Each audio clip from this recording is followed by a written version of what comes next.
Hello friends and welcome to the Statisticians.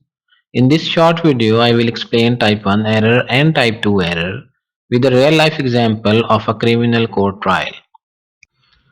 So without wasting any time, let's start the example. Somewhere above here there is the truth about the defendant. Either the defendant did not commit the crime or the defendant did commit the crime.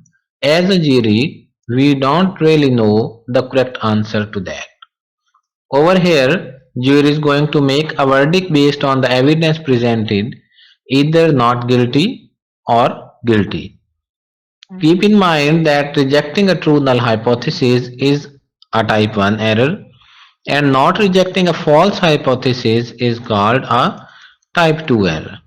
If the defendant did not commit the crime and the jury finds the defendant not guilty, so this is the correct decision.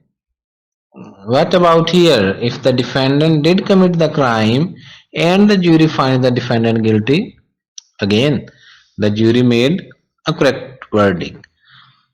But what about right here? If the defendant did not commit the crime but was found guilty, then it means that the defendant was wrongly convicted, and that's a type 1 error. And over last one here, if the defendant did commit the crime but was found to be not guilty, there was not enough evidence to convict, then the defendant was wrongly cleared, and that's a type 2 error. It is very simple. If you have any question, you can ask in the comment box. If you like our videos, please subscribe that channel and share it with your friends. Thank you very much for watching our videos.